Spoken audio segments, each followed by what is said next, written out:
बिस्मिल्लाहिर्रहमानिर्रहीम। बच्चों, welcome to my channel. बच्चों, आज हम पाँचवीं रियाजी का जो पाँचवा सबक है कसर, यानी अंग्रेज़ी में इसको कहा जाता है फ्रैक्शन। तो आज हम क्या करने वाले हैं, इस पाँचवें सबक की जो मश्क नंबर 17 है, तो मश्क नंबर 17 के सवालात को हल करने वाले हैं। ठीक है, लेकिन बच्चों इससे पहले कि हम मश्क नंबर 17 के सवालात को हल करें, हमको कुछ चीज़ें आना चाहिए। अगर आपको वो चीज़ें आती है, वो चीज़ें समझती है, तो ही आप इस सबक की मश्क नंबर 17 के सवालात को हल कर सकेंगे। ठीक है, तो चलिए बच्चों, सबसे पहले हम उन चीज़ों को समझ लेते हैं जिनकी मदद से हम क्या कर सकते हैं, इस सबक की मश्क नंबर 17 के सवालात को हल कर सकते हैं। ठीक है, तो चलिए बच्चों, हम इस वीडियो की शुरुआत करते हैं। ठीक है, तो बच्चों सबसे पहले हम ये समझेंगे कि कसर किसको कहते हैं, फ्रैक्शन किसको कहा जाता है। ठीक है बच्चों, यहाँ पर कसर किसको कहा जाता है, इसको मैंने यहाँ पर लिखा है।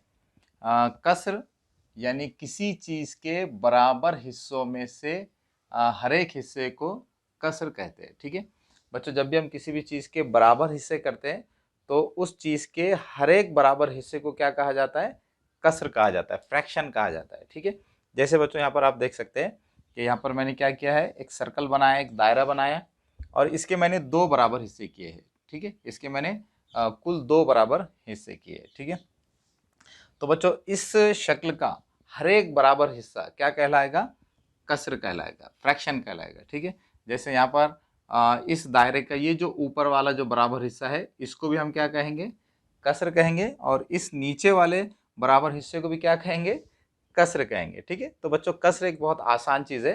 कसर का सिर्फ इतना मतलब है कि जब हम किसी चीज़ के बराबर हिस्से करते हैं, तो उस चीज़ का हर बराबर हिस्सा क्या कहलाता है, कसर कहलाता है, फ्रैक्शन कहलाता है। ठीक है, अब बच्चों अगर मुझे ये जो इस कसर का, अब बच्चों मुझे अगर इस शक्ल का ये जो बराबर हिस्सा है, इस बराबर हिस्से को अगर मुझे नंबर्स में लिखना हो, नंबर्स में जाहिर करना हो, आदाद में जाहिर करना हो, तो ये मैं किस तरह से कर सकता हूँ। देखिए बच्चों, मैं क्या कर सकता हूँ, इस शक्ल का ये जो बराबर हिस्सा है, इसको मैं नंबर्स में इस तरह से जाहिर कर सकता हूँ। इस हिस्से को जाहिर करने के लिए मैं क्या करूँगा, यहाँ पर मैं लिखूँगा, पहले मैं क्या करता हूँ, इसको रंगीन कर देता हूँ। ठीक है, इस तरह से रंगीन कर देंगे। मैं यहाँ पर क्या कर रहा हूँ, यहाँ पर इस शक्ल का ये जो बराबर हिस्सा है, उसको आदाद का इस्तेमाल करके मैं लिख रहा हूँ। ठीक है, तो इस हिस्से को आदाद का इस्तेमाल करके लिखने के लिए हम क्या करेंगे, यहाँ पर हम लिखेंगे पहले 1। ठीक है, और फिर एक आड़ी लकीर खींचेंगे, और फिर यहाँ पर लिखेंगे 2। ठीक है, अब बच्चों आप यहाँ पर ये सोच रहे होंगे कि इस शक्ल का ये जो बराबर हिस्सा है, जो रंगीन हिस्सा है, तो उसको मैंने नंबर्स में इस तरह से कैसे जाहिर किया है। ठीक है, तो बच्चों चलिए मैं इसको थोड़ा सा आपको डिटेल में समझा देता हूँ। बच्चों इस शक्ल के कितने बराबर हिस्से किए गए, इस शक्ल के कुल दो बराबर हिस्से किए गए, दो इक्वल पार्ट्स किए गए। ठीक है, ये एक हिस्सा और ये एक हिस्सा। ठीक है, तो यहाँ पर मैंने क्या किया है, यहाँ पर ये जो नंबर है, इसमें इस शक्ल के जो कुल दो बराबर हिस्से, तो उनको यहाँ पर मैंने लकीर के नीचे लिखा है। ठीक है, यहाँ पर आप देख सकते हैं कि लकीर के नीचे क्या लिखा गया है, 2 लिखा गया है। बच्चों ये 2 का क्या मतलब है, ये 2 का मतलब है कि इस शक्ल के दो बराबर हिस्से किए गए हैं। ठीक है, इसी तरह से बच्चों यहाँ पर आप देख सकते हैं कि लकीर के ऊपर क्या लिखा गया है, लकीर के ऊपर 1 लिखा गया है। तो ये 1 का क्या मतलब है, 1 का मतलब यह है कि एक शक्ल के दो बराबर हिस्से करके उसमें से एक हिस्से को लिया गया है। ठीक है, तो यहाँ पर हमने इस शक्ल के दो बराबर हिस्से करके उसमें से एक हिस्सा हमने लिया है, इसलिए मैंने यहाँ पर 1 को कहाँ लिखा है, लकीर के ऊपर लिखा है। तो बच्चों जब भी हम किसी भी शक्ल के बराबर हिस्से को, यानी कसर को, फ्रैक्शन को जब हम लिखते हैं, तो क्या किया जाता है, और कसर को लिखने के लिए दो आदद का इस्तेमाल किया जाता है। एक अदद को लकीर के नीचे लिखा जाता है, और एक अदद को लकीर के ऊपर लिखा जाता है। तो कसर को आदाद में लिखने के लिए हम क्या करते हैं, दो आदाद का इस्तेमाल करते हैं। एक अदद को हम लकीर के ऊपर लिखते हैं, और एक अदद को लकीर के नीचे लिखते हैं। लकीर के नीचे जो अदद होता है, उसका क्या मतलब होता है बच्चों, लकीर के नीचे वाले अदद से ये पता चलता है कि उस चीज़ के कितने बराबर हिस्से किए गए हैं। ठीक है, इसी तरह से लकीर के ऊपर वाला जो अदद होता है, उसका क्या मतलब होता है बच्चों, लकीर के ऊपर वाले अदद से पता चलता है कि उन बराबर हिस्सों में से कितने बराबर हिस्से लिए गए हैं। ठीक है, तो बच्चों ये है कसर या फ्रैक्शन। बच्चों कसर या फ्रैक्शन का क्या मतलब है, कसर या फ्रैक्शन का मतलब ये है कि जब हम किसी चीज़ के बराबर हिस्से करते हैं, तो उस चीज़ के हर बराबर हिस्से को क्या कहा जाता है, कसर कहा जाता है। जैसे यहाँ पर आपने देखा कि हमने यहाँ पर इस सर्कल के, इस दायरे के 2 बराबर हिस्से किए, तो इस बराबर हिस्से को भी हम कसर कहेंगे और इस बराबर हिस्से को भी कसर कहेंगे। और बच्चों फिर हमने ये भी देखा कि कसर को जो है नंबर्स में कैसे जाहिर किया जाता है। कसर को नंबर्स में जाहिर करने के लिए क्या किया जाता है, 2 आदात का इस्तेमाल किया जाता है। एक अदद को लकीर के ऊपर लिखते हैं और एक अदद को लकीर के नीचे लिखते हैं। तो इस तरह से हम क्या करते हैं, किसी भी कसर को नंबर्स का इस्तेमाल करके जाहिर करते हैं। ठीक है, और बच्चों फिर साथ ही साथ हमने ये भी समझ लिया कि लकीर के नीचे वाला जो नंबर होता है उसका क्या मतलब होता है और लकीर के ऊपर जो नंबर होता है उसका क्या मतलब होता है। ठीक है, तो चलिए बच्चों हम थोड़ा सा और कसर के बारे में मालूमात हासिल कर लेते हैं। बच्चों यहाँ पर आपने क्या देखा कि यहाँ पर इस दायरे के इस बराबर हिस्से को मैंने कैसे जाहिर किया है, 1/2। ठीक है, तो बच्चों चूंकि यहाँ पर इस दायरे का ये हिस्सा भी इस हिस्से के बराबर है, तो इसका मतलब क्या होगा कि ये जो हिस्सा है इसको भी हम कैसे जाहिर करेंगे, तो इस हिस्से को भी हम इस तरह से जाहिर करेंगे और इस हिस्से को भी इस तरह से जाहिर करेंगे। तो चलिए बच्चों थोड़ा अब हम आगे बढ़ते हैं। अब हम ये देखेंगे कि कसर को किस तरह से पढ़ा जाता है। ठीक है बच्चों, यहाँ पर ये जो कसर लिखी गई है, ये जो फ्रैक्शन लिखे गए, तो इसको हम देखेंगे कि इसको पढ़ते कैसा है। ठीक है बच्चों, इसको कैसे पढ़ा जाता है, इसको पढ़ा जाता है 1/2, 1/2। ठीक है, और अंग्रेजी में इसको कैसे पढ़ा जाता है, 1/2, 1/2। ठीक है, तो चलिए बच्चों हम ये समझेंगे कि कसर में लकीर के ऊपर वाला जो नंबर होता है उसको क्या कहा जाता है और लकीर के नीचे वाला जो नंबर होता है उसको क्या कहा जाता है। बच्चों आपको ये जानना बहुत ज़रूरी है कि कसर में लकीर के ऊपर वाला जो नंबर होता है उसको क्या कहा जाता है और लकीर के नीचे वाले नंबर को क्या कहा जाता है। बच्चों आपको ये जानना क्यों ज़रूरी है, क्योंकि बच्चों इस सबक के जितने भी सवालात हैं तो उन सवालात में इसका बहुत ज़्यादा इस्तेमाल होने वाला है। तो आपको ये जानना बहुत ज़रूरी है कि किसी भी कसर में लकीर के ऊपर वाले नंबर को क्या कहा जाता है और लकीर के नीचे वाले नंबर को क्या कहा जाता है। ठीक है, तो चलिए अब हम इसको समझ लेते हैं। बच्चों कसर में लकीर के ऊपर जो नंबर होता है, लकीर के ऊपर जो नंबर होता है उसको कहा जाता है शुमार कुनिंदा, शुमार कुनिंदा। और लकीर के नीचे जो नंबर होता है उसको कहा जाता है नसब नुमा, नसब नुमा। बच्चों आप ये अल्फाज सुन के थोड़ा परेशान हो गए होंगे, लेकिन यहाँ पर परेशान होने की ज़रूरत नहीं है।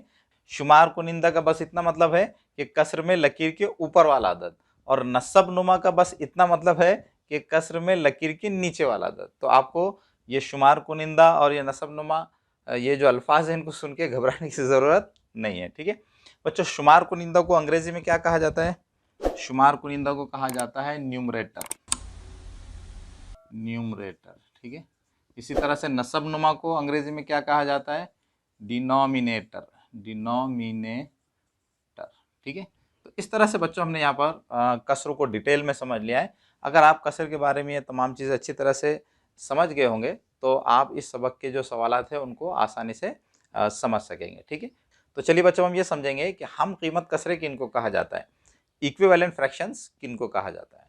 बच्चों हम कीमत कसरे, इक्विवेलेंट फ्रैक्शंस किनको कहा जाता है, हम कीमत कसरों को आप मसावी कसरे भी कह सकते हैं, बराबर कसरे भी कह सकते हैं। ठीक है, तो बच्चों हम कीमत कसरे किनको कहा जाता है, हम कीमत कसरे यानी ऐसी कसरे जिनकी कीमत एक जैसी होती है, जो मसावी होती है, तो ऐसी कसरों को क्या कहा जाता है, हम कीमत कसरे। बच्चों हम कीमत जो कसरे होती है तो वो बज़ाहिर अलग अलग नज़र आती है, लेकिन उनकी जो कीमत होती है उनकी कीमत एक जैसी होती है। ठीक है, जैसे यहाँ पर आप देख सकते हैं कि यहाँ पर मैंने 3 हम कीमत कसरे लिखी है, 1/2, 2/4 और 4/8। आप देख सकते हैं कि ये कसरे बज़ाहिर तो अलग अलग नज़र आ रहे हैं। हो सकता है बच्चों आप इन कसरों के अलग अलग शुमार कुनिंदा और नसब नुमा को देखकर ये सोचे कि ये कसरे क्या है, अलग अलग है, मुख्तलिफ है। लेकिन बच्चों यहाँ पर ये जो कसरे हैं जिनके शुमार कुनिंदा और नसब नुमा अलग अलग नज़र आ रहे हैं, ये क्या है, हम कीमत कसरे है। ठीक है, तो बच्चों हम कीमत कसरे यानी ऐसी कसरे जो बज़ाहिर अलग अलग नज़र आती हो लेकिन उनकी कीमत एक जैसी हो, तो उन कसरों को क्या कहा जाता है, हम कीमत कसरे कहा जाता है या मसावी कसरे कहा जाता है, और उनको अंग्रेजी में इक्विवेलेंट फ्रैक्शंस कहते हैं। ठीक है, तो बच्चों ये क्या है, यहाँ पर मैंने हम कीमत कसरों की यहाँ पर ये मिसालें लिखी है, 1/2, 2/4 और 4/8, 1/2, 2/4 और 4/8, ये सब क्या है, हम कीमत कसरे। अब आप सोच रहे होंगे कि ये हम कीमत कसरे कैसी है, तो मैं बच्चों आपको क्या करता हूँ, इन कसरों को थोड़ा आपको तस्वीर की मदद से समझा देता हूँ।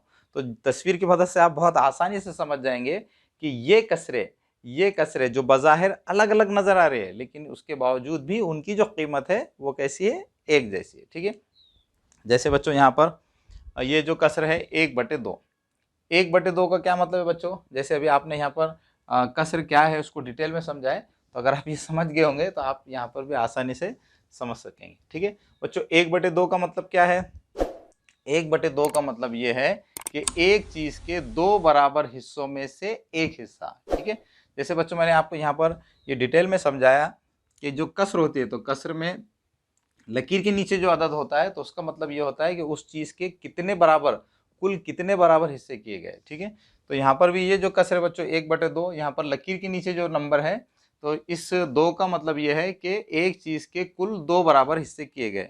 जैसे यहाँ पर आप देख सकते हैं कि इस चीज के कुल 2 बराबर हिस्से किए गए हैं। ठीक है, और लकीर के ऊपर जो नंबर होता है उसका क्या मतलब होता है बच्चों, उसका मतलब होता है कि कुल बराबर हिस्सों में से कितने हिस्से लिए गए हैं। तो यहाँ पर 1 लिखा गया है, तो इसका मतलब क्या है कि यहाँ पर कुल 2 बराबर हिस्सों में से एक हिस्सा लिया गया है। ठीक है, तो यहाँ पर आप देख सकते हैं कि यहाँ पर मैंने एक चीज़ ली और इसके 2 बराबर हिस्से किए और उसमें से एक हिस्सा मैंने ले लिया है। ठीक है, तो ये 1/2 का क्या मतलब है बच्चों, 1/2 का मतलब ये है कि 2 बराबर हिस्सों में से ये एक हिस्सा।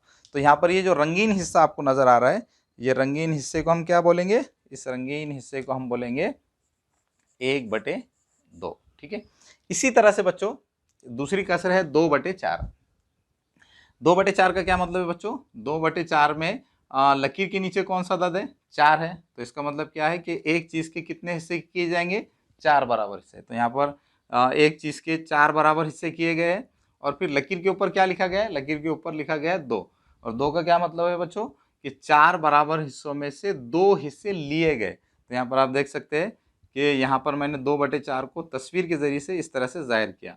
यहाँ पर मैंने इस चीज़ के 4 बराबर हिस्से किए हैं और उसमें से 2 बराबर हिस्सों को मैंने यहाँ पर लिया है। ठीक है, तो ये रंगीन जो हिस्सा है बच्चों, इस रंगीन हिस्से को हम क्या बोलेंगे, 2/4, 2/4। ठीक है, इसी तरह से बच्चों हम 4/8 को तस्वीर की मदद से समझेंगे। ठीक है, 4/8 में लकीर के नीचे क्या है बच्चों, 4/8 में लकीर के नीचे है 8। तो इसका मतलब क्या है कि एक चीज के कुल कितने हिस्से किए गए हैं, 8 बराबर हिस्से किए गए। यहाँ आप देख सकते हैं इस चीज के मैंने कितने हिस्से किए, 8 हिस्से किए, 1 2 3 4 5 6 7 8।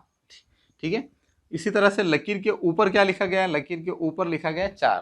तो 4 का मतलब क्या है बच्चों, यहाँ पर लकीर के ऊपर वाले अदद का मतलब ये होता है कि कुल बराबर हिस्सों में से कितने हिस्से लिए गए। तो यहाँ पर लकीर के ऊपर 4 लिखा गया है, तो इसका मतलब हमने क्या किया है, 4 बराबर हिस्सों को लिया है, जिसको मैंने यहाँ पर रंगीन किया गया। ठीक है, तो ये जो रंगीन हिस्सा है बच्चों, इस शक्ल का जो रंगीन हिस्सा है वो क्या है, 4/8। उसको हम कैसे जाहिर करेंगे, 4/8।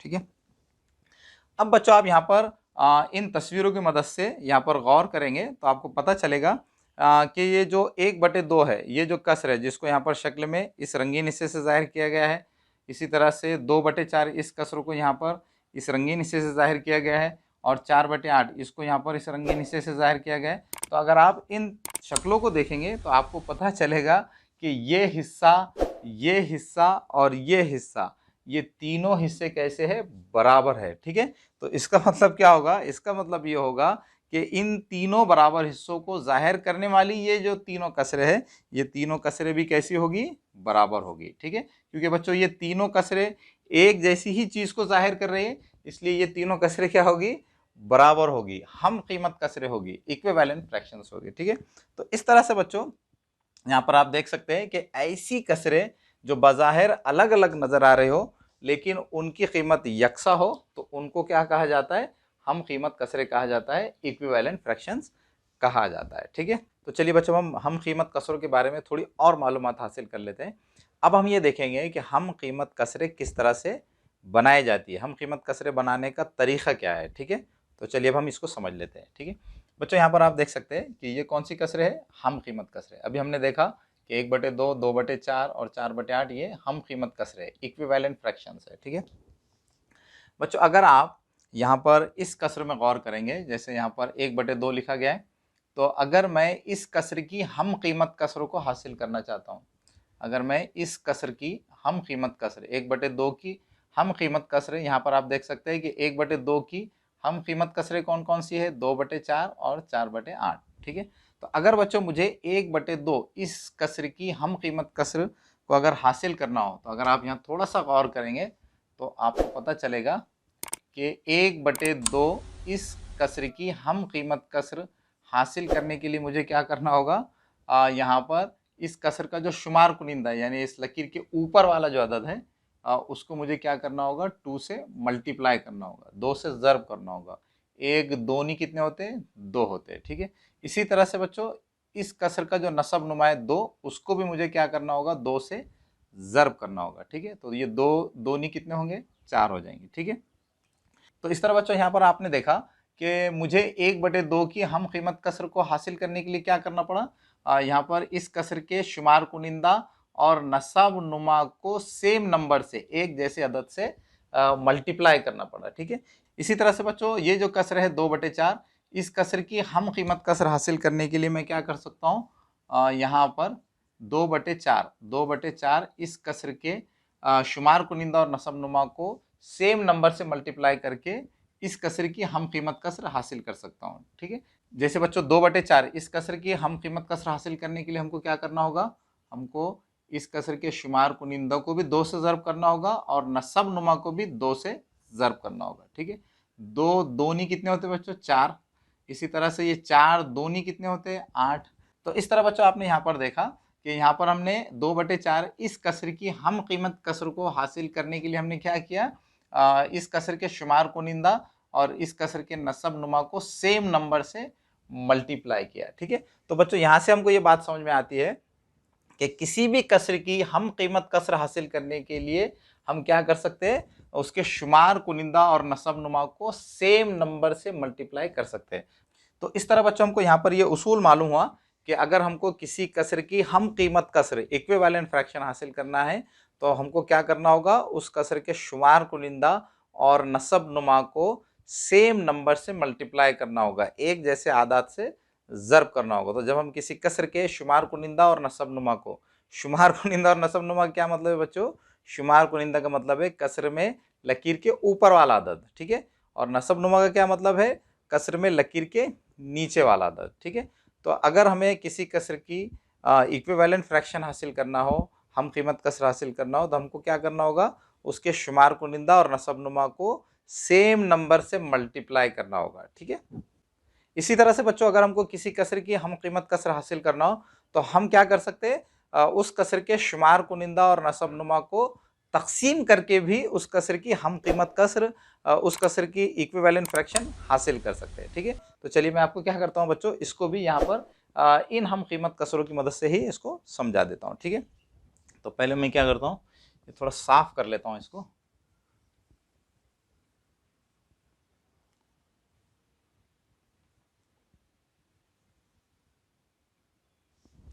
जैसे बच्चों मैं अब क्या करता हूँ, यहाँ पर ये जो लेफ्ट में ये बाएं तरफ जो कसर लिखी गई है 4/8, तो मैं क्या करता हूँ, इस कसर से बाएं तरफ इधर जाता हूँ, ठीक है। तो बच्चों यहाँ पर मुझे क्या करना है, ये जो कसर है 4/8, 4/8 इस कसर की अगर मुझे हम कीमत कसर हासिल करना है, ठीक है। आप यहाँ देख सकते हैं कि 4/8 इस कसर की हम कीमत कसर क्या है, 2/4, और 1/2 भी इसकी हम कीमत कसर है, ठीक है। तो बच्चों अगर मुझे 4/8 इस कसर की ये जो हम कीमत कसर है, अगर मुझे ये हासिल करना हो, तो मुझे क्या करना होगा, इस कसर के शुमार कुनिंदा और नसब नुमा को मुझे क्या करना होगा, 2 से तकसीम करना होगा, 2 से तकसीम करना होगा। जब आप 4 को 2 से तकसीम करेंगे तो क्या हासिल होगा, 2, और जब आप 8 को 2 से तकसीम करेंगे तो क्या हासिल होगा, 4। तो इस तरह से बच्चों हम क्या कर सकते हैं, 4/8 इस कसर की हम कीमत कसर हासिल करने के लिए हम क्या कर सकते हैं, इस कसर के शुमार कुनिंदा और नसब नुमा को सेम नंबर से डिवाइड कर सकते हैं, तकसीम कर सकते हैं, ठीक है। तो इस तरह से बच्चों आप क्या कर सकते हैं, किसी भी कसर की हम कीमत हासिल करने के लिए उसके शुमार कुनिंदा और नसब नुमा को सेम नंबर से डिवाइड कर सकते हैं, तकसीम कर सकते हैं, ठीक है। जैसे बच्चों यहाँ आप देख सकते हैं कि 2/4 ये जो कसर है, अगर इसकी हम कीमत कसर 1/2 हासिल करना हो तो हम क्या कर सकते हैं, 2/4 को 2/4 के शुमार कुनिंदा और नसब नुमा को 2 से तकसीम कर सकते हैं। ठीक है, अगर आप यहाँ 2 को 2 से तकसीम करेंगे तो क्या आएगा 1, और 4 को 2 से तकसीम करेंगे तो क्या आएगा 2। ठीक है, तो इस तरह बच्चों आप क्या कर सकते हैं, 2/4 इस कसर की हम कीमत कसर हासिल करने के लिए इस कसर के शुमार कुनिंदा और नसब नुमा को सेम नंबर से डिवाइड कर सकते हैं, एक जैसे आदत से तकसीम कर सकते हैं। ठीक है, तो इस तरह से बच्चों आप किसी भी कसर की हम कीमत कसर को हासिल करने के लिए क्या कर सकते हैं, उस कसर के शुमार कुनिंदा और नसब नुमा को सेम नंबर से तकसीम कर सकते हैं। तो इस तरह से बच्चों हमको किसी भी कसर की हम कीमत कसर हासिल करने का उसूल मालूम हो गया।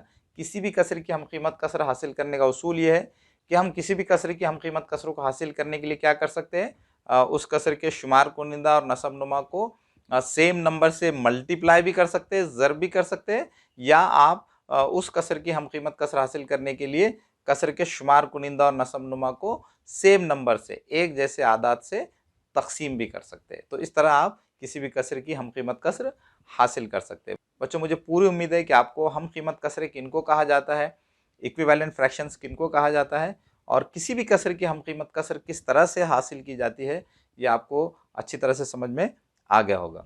अब बच्चों अगर आपको ये तमाम चीज़ें अच्छी तरह से समझ में आ गई होंगी तो हम आसानी से मश्क नंबर 17 के सवालात को हल कर सकेंगे। ठीक है, तो चलिए अब हम मश्क नंबर 17 के सवालात को हल करते हैं। तो चलिए बच्चों मश्क नंबर 17 का जो पहला सवाल है उसको हल कर लेते हैं। बच्चों मश्क नंबर 17 का पहला सवाल क्या है, चौकोन में मुनासिब अदद लिखिए। ठीक है बच्चों, हमको यहाँ पर क्या करना है, हमको ये मालूम करना है कि चौकोन में कौन सा अदद आएगा। ठीक है, अब बच्चों सवाल ये है कि यहाँ पर हम किस तरह से मालूम कर सकते हैं कि यहाँ चौकोन में कौन सा अदद आएगा। तो बच्चों अगर आप थोड़ा यहाँ गौर से देखेंगे तो आपको पता चलेगा कि ये दोनों कसरें कैसी है, हम कीमत कसरें, क्योंकि इनके दरमियान में मसावी की अलामत है। तो इसका मतलब क्या हुआ कि ये दोनों कसरें कैसी है, हम कीमत कसरें। बच्चों हम कीमत कसरें किनको कहा जाता है, वो कसरें जो बज़ाहिर अलग अलग नज़र आती है लेकिन उनकी कीमत एक जैसी होती है, उन कसरों को क्या कहा जाता है, हम कीमत कसरें कहा जाता है, इक्विवेलेंट फ्रैक्शंस कहा जाता है। ठीक है, तो बच्चों यहाँ क्या दिया गया है कि ये दोनों कसरें कैसी है, हम कीमत कसरें।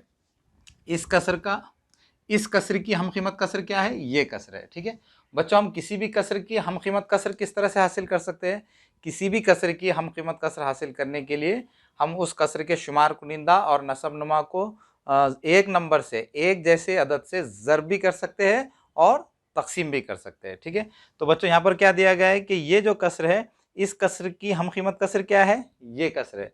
तो हमको इस कसर की ये हम कीमत कसर हासिल करने के लिए हम क्या कर सकते हैं, इसके शुमार कुनिंदा और नसब नुमा को सेम नंबर से मल्टीप्लाई भी कर सकते हैं या डिवाइड भी कर सकते हैं। ठीक है, लेकिन बच्चों यहाँ आप देख सकते हैं कि इस कसर का जो नसब नुमा क्या है, 2 है, और इसकी हम कीमत कसर का नसब नुमा क्या है, 20 है।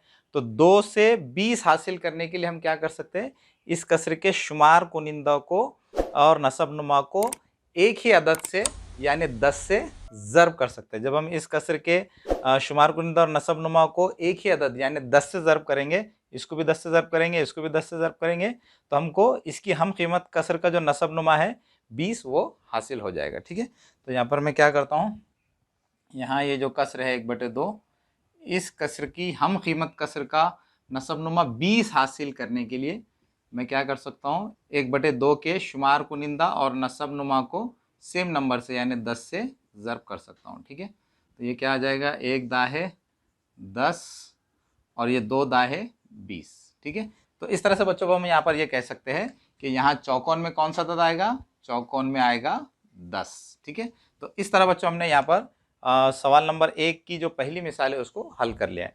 अब हम मिसाल नंबर 2 को देखेंगे। मिसाल नंबर 2 में हमको क्या करना है, मिसाल नंबर 2 में भी हमको इस चौकोन में कौन सा अदद आएगा ये मालूम करना है। ठीक है, तो बच्चों ये मालूम करने के लिए कि चौकोन में कौन सा अदद आएगा, हम क्या करेंगे, यहाँ पर आप देख सकते हैं कि ये दोनों कसरे क्या है, ये दोनों कसरे हम कीमत कसरे, दोनों कसरों के दरमियान में मसावी की अलामत है, इसका मतलब ये दोनों कसरे कैसी है, हम कीमत कसरे है। ठीक है, और बच्चों किसी भी कसर की हम कीमत कसर किस तरह से हासिल की जाती है, किसी भी कसर की हम कीमत कसर हासिल करने के लिए आप उस कसर के शुमार कुनिंदा और नसब नुमा को सेम नंबर से मल्टीप्लाई भी कर सकते हैं या डिवाइड भी कर सकते हैं। ठीक है, लेकिन आप यहाँ देख सकते हैं कि इस कसर का जो शुमार कुनिंदा है, इस कसर का शुमार कुनिंदा 3 है और इसकी हम कीमत कसर का जो शुमार कुनिंदा है वो 15 है।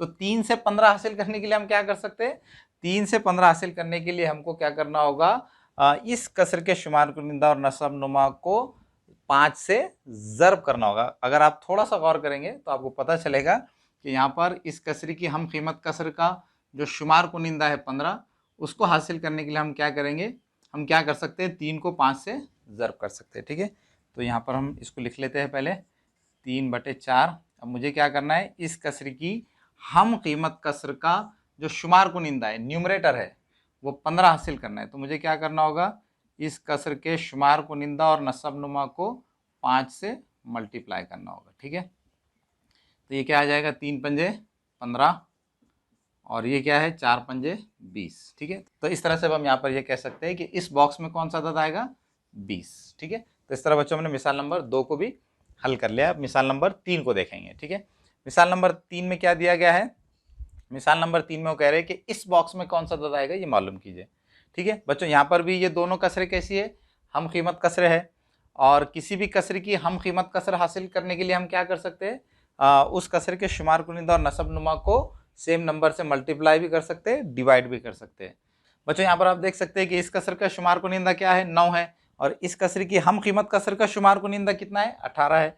तो बच्चों हमको इस कसर की हम कीमत कसर का शुमार कुनिंदा 18 हासिल करने के लिए हमको क्या करना होगा, इस कसर के शुमार कुनिंदा और नसब नुमा को 2 से मल्टीप्लाई करना होगा। जब आप 9 को 2 से मल्टीप्लाई करेंगे, 2 से ज़र्ब करेंगे, तो आपको इसकी हम कीमत कसर का जो शुमार कुनिंदा है 18 वो हासिल हो जाएगा। ठीक है, तो यहाँ पर हम इसको लिखेंगे 9/11।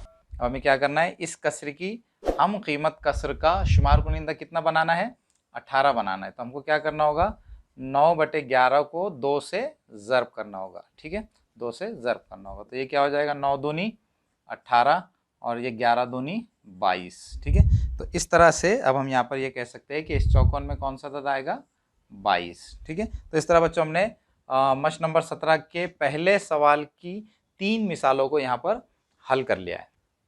तो चलिए बच्चों हम मिसाल नंबर 4 को हल कर लेते हैं। मिसाल नंबर 4 में हमको क्या करना है, इस चौकोन में कौन सा अदद आएगा ये मालूम करना है। ठीक है, अब बच्चों ये चौकोन में कौन सा अदद आएगा हम ये कैसे मालूम करेंगे, तो बच्चों यहाँ अगर आप देखेंगे तो आपको यहाँ ये बात पता चलेगी कि ये दोनों भी कसरे कैसी है, हम कीमत कसरे, क्योंकि दोनों के दरमियान में मसावी की अलामत है। ठीक है, और बच्चों आप ये जानते हैं कि किसी भी कसर की हम कीमत कसर हासिल करने के लिए हम क्या कर सकते हैं, उस कसर के शुमार कुनिंदा और नसब नुमा को सेम नंबर से मल्टीप्लाई भी कर सकते हैं और डिवाइड भी कर सकते हैं। ठीक है, अब बच्चों यहाँ पर अगर आप देखेंगे तो इस कसर का जो नसब नुमा है वो कितना है, 40 है, और इसकी हम कीमत कसर का नसब नुमा कितना है, 8 है। तो इस कसर की हम कीमत कसर का नसब नुमा 8 हासिल करने के लिए हम क्या कर सकते हैं, इस कसर के शुमार कुनिंदा और नसब नुमा को मल्टीप्लाई भी कर सकते हैं सेम नंबर से और डिवाइड भी कर सकते हैं। लेकिन 40 से 8 हासिल करने के लिए हमको क्या करना होगा, यहाँ पर 40 को डिवाइड करना होगा। और 40 को किससे डिवाइड करना होगा, 40 को 5 से डिवाइड करना होगा। जब आप 40 को 5 से डिवाइड करेंगे तो यहाँ पर इसकी हम कीमत कसर का नसब नुमा आ जाएगा। ठीक है, तो यहाँ पर हम क्या करेंगे, इसको लिखेंगे 10/40। हमें क्या करना है, इस कसर की हम कीमत कसर के नसब नुमा को क्या बनाना है, 8 बनाना है। ठीक है, तो यहाँ पर हम क्या करेंगे, इस कसर के शुमार कुनिंदा और नसब नुमा को 5 से डिवाइड कर देंगे। तो ये क्या हो जाएगा, 10 को 5 से डिवाइड करेंगे तो कितना आएगा, 2, 5 दूनी 10 होते हैं। ठीक है, और 40 को 5 से तकसीम करने पर क्या आएगा, 8, 5 8 40 होते हैं, इसलिए यहाँ नसब नुमा में कितने आ जाएंगे, 8। तो इस तरह अब हम यहाँ पर ये कह सकते हैं इस चौकोन में कौन सा अदद आएगा, इस चौकोन में 2 आएगा। ठीक है, अब बच्चों हम सवाल नंबर 5 को देखेंगे। ठीक है, मिसाल नंबर 5 में वो क्या कह रहे हैं कि इस चौकोन में कौन सा अदद आएगा ये मालूम कीजिए। ठीक है, यहाँ पर हमको ये मालूम करना है कि चौकोन में कौन सा अदद आएगा। ठीक है बच्चों, यहाँ पर भी ये दोनों कसरे कैसी है, हम कीमत कसरे है।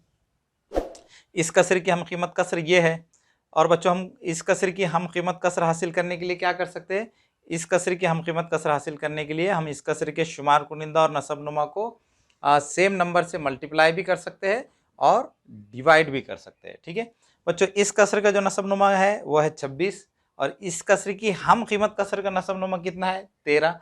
तो बच्चों 26 से 13 हासिल करने के लिए हमको इस कसर के नसब नुमा और शुमार कुनिंदा को मल्टीप्लाई करना होगा या डिवाइड करना होगा। तो बच्चों अगर आप थोड़ा सा गौर करेंगे तो आपको पता चलेगा कि इस कसर की हम कीमत कसर का नसबनुमा 13 हासिल करने के लिए हमको क्या करना होगा, यहाँ पर इस कसर के शुमार कुनिंदा और नसबनुमा को 2 से डिवाइड करना होगा। ठीक है, तो इसको हम यहाँ पर ऐसे लिखेंगे 14/26। हमको क्या करना है, 14/26, 14/26 की हम कीमत कसर का नसबनुमा क्या हासिल करना है, 13 हासिल करना है। तो इसके लिए हमको क्या करना होगा, इस कसर के शुमार कुनिंदा और नसबनुमा को 2 से डिवाइड करना होगा। ठीक है, तो 14 को 2 से डिवाइड करेंगे तो क्या आ जाएगा, 7, 2 सती 14 होते हैं।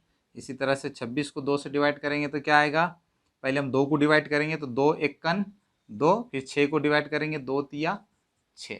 ठीक है, तो इस तरह से 26 को 2 से डिवाइड करेंगे तो कितने आ जाएंगे, 13।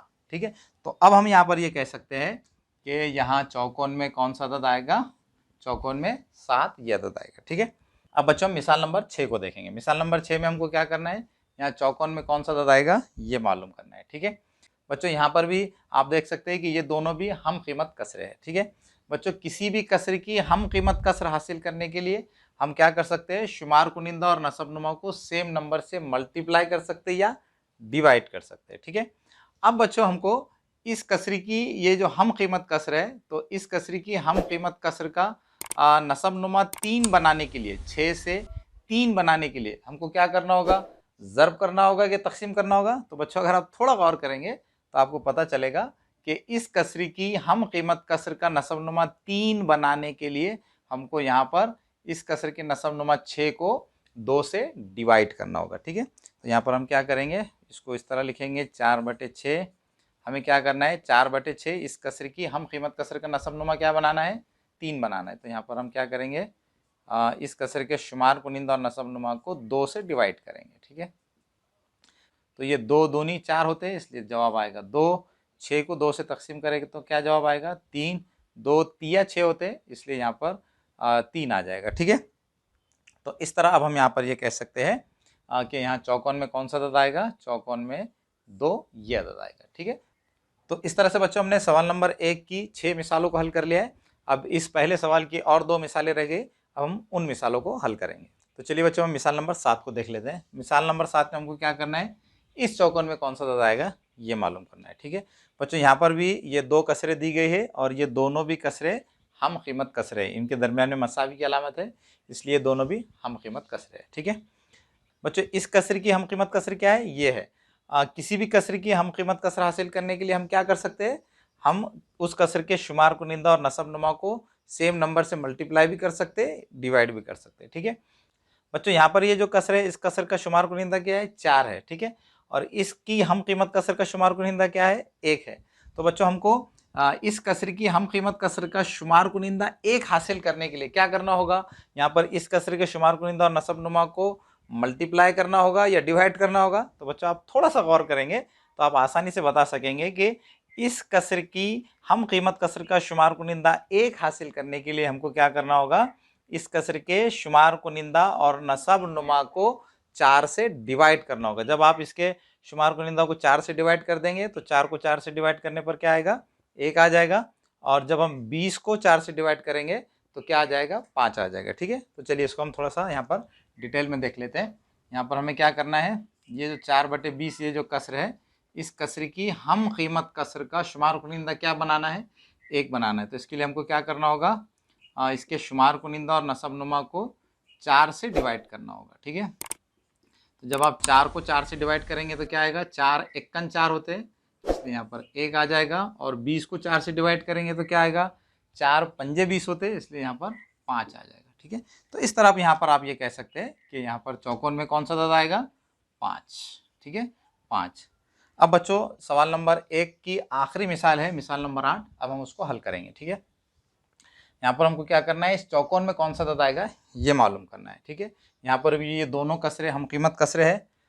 हम किसी भी कसर की हम कीमत कसर मालूम करने के लिए क्या कर सकते हैं, शुमार कुनिंदा और नसबनुमा को सेम नंबर से मल्टीप्लाई या डिवाइड कर सकते हैं। यहाँ पर इस कसर का जो नसबनुमा है वो 25 है और इसकी हम कीमत कसर का नसबनुमा 5 है। तो हम क्या कर सकते हैं, इस कसर की हम कीमत कसर का नसबनुमा 5 बनाने के लिए यहाँ पर इस कसर के शुमार कुनिंदा और नसबनुमा को 5 से डिवाइड कर सकते हैं। ठीक है, जब आप इस कसर के नसबनुमा 25 को 5 से डिवाइड करेंगे तो इसकी हम कीमत कसर का नसबनुमा क्या आ जाएगा, 5 आ जाएगा। ठीक है, तो यहाँ पर हम लिखेंगे 10/25, हमें क्या करना है 10/25, 10/25 की 10/25 इस कसर के शुमार कुनिंदा और नसबनुमा को हमको क्या करना है 5 से डिवाइड करना है। ठीक है, तो यहाँ पर ये क्या आ जाएगा 10 तक़सीम 5, 2, 5 दूनी 10 होते हैं इसलिए 2 आ जाएगा शुमार कुनिंदा में, और नसबनुमा में क्या आएगा 25 तक़सीम 5, 5 पंजे 25 होते हैं इसलिए नसबनुमा में यहाँ पर क्या आ जाएगा 5। तो इस तरह हम यहाँ पर ये कह सकते हैं कि इस चौकोन में कौन सा तद आएगा, चौकोन में 2 आएगा। ठीक है, तो इस तरह से बच्चों हमने मश्क नंबर 17 के पहले सवाल की तमाम मिसालों को हल कर लिया है। मुझे पूरी उम्मीद है कि आपको ये तमाम मिसालें अच्छी तरह से समझ में आ गए होंगे। अब बच्चों आखिर में आपसे रिक्वेस्ट है कि अगर आप हमारे चैनल पर नए हैं तो हमारे चैनल को सब्सक्राइब कीजिए। अगर आपको हमारे वीडियोस पसंद आ रहे हैं तो हमारे वीडियोस को लाइक कीजिए और दूसरे बच्चों को भी शेयर कीजिए ताकि हम आपके लिए मैथमेटिक्स की वीडियोस बनाते रहें।